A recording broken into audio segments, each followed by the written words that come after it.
ಗಂಡು ಮೆಟ್ಟಿನ ಸ್ಥಳ ಹುಬ್ಬಳ್ಳಿ 3000 ಮಠದಲ್ಲಿ 2025-26ನ ಒಣ ಮೆಣಸಿನಕಾಯಿ ಮೇಳವನ್ನು ಉದ್ಘಾಟನೆ ಮಾಡಿವಿ.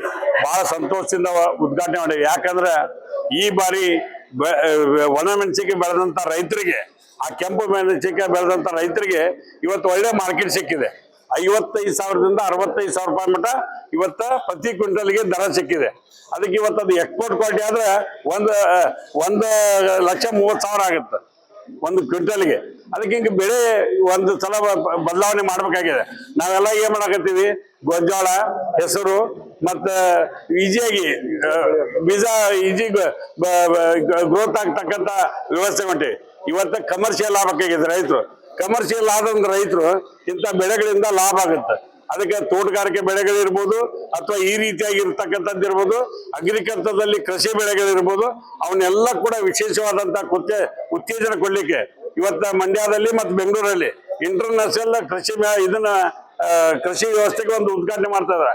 ಅದಕ್ಕೆ ನಾವು ಮುಖ್ಯಮಂತ್ರಿ ಸಿದ್ದರಾಮಯ್ಯ ಅವರಿಗೆ, ಉಪಮುಖ್ಯಮಂತ್ರಿ ಡಿ ಕೆ ಶಿವಕುಮಾರ್ ಸಾಹೇಬರಿಗೆ, ಕೃಷಿ ಸಚಿವರಂತ ಚಲುವರಾಯಸ್ವಾಮಿ ಅವರಿಗೆ, ತೋಟಗಾರಿಕೆ ಸಚಿವರಂತ ಮಲ್ಲಿಕಾರ್ಜುನ ಅವರಿಗೆ ನಾನು ವಿನಂತಿ ಮಾಡ್ತೀನಿ.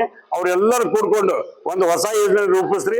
ರೈತರು ಕೂಡ ಒಂದು ಮೀಟಿಂಗ್ ಮಾಡಿ ಇದಕ್ಕೆ ಏನಾರು ಒಂದು ಸಂಶೋಧನೆ ಮಾಡಿ ಹೊಸ ತಳಿಯನ್ನು ಇವತ್ತ ತೋಟಗಾರಿಕೆ ಕೃಷಿ ವಿಶ್ವವಿದ್ಯಾಲಯ ಬಾಗಲಕೋಟೆಯವರು ಅಂತ ಕಂಡಿಡಿದಾರೆ.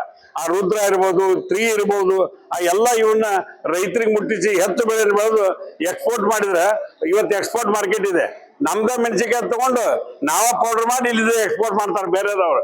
ಆಮೇಲೆ ಬ್ಯಾಡಗಿ ಮೆಣಸಿನಕಾಯಿ ಹೋಗ್ತಕ್ಕಂಥ ಬೆಳೆ ಅಂದ್ರೆ ಅಣ್ಣಿಗೇರಿ, ನವಲಗುಂದ, ಕುಂದಗೋಳ, ಹುಬ್ಳಿ ತಾಲೂಕು ಮತ್ತು ಇದ್ರ ಕಡೆ ಧಾರವಾಡ ಜಿಲ್ಲೆ, ಗದಗ ಜಿಲ್ಲೆ, ಬಾಗಲಕೋಟೆ, ಬಳ್ಳಾರಿ ಮತ್ತು ಹೊಸಪೇಟೆ ವಿವಿಧ ಕಡೆ ಇವತ್ತು ಬೆಚ್ಚು ಒಣ ಮೆಣಸಿನಕಾಯಿ, ಕೆಂಪು ಮೆಣಸಿನಕಾಯಿನ ಬೆಳೀತಕ್ಕಂಥ ವ್ಯವಸ್ಥೆ ಇದೆ. ರೈತರಿಗೆ ಅನುಕೂಲ ಆಗೋ ರೇಟ್ ಇವತ್ತು ಸಿಗ್ತಾ ಇದೆ. ಅಂತ ರೇಟ್ ನಿರಂತರವಾಗಿ ಸಿಗ್ಬೇಕು.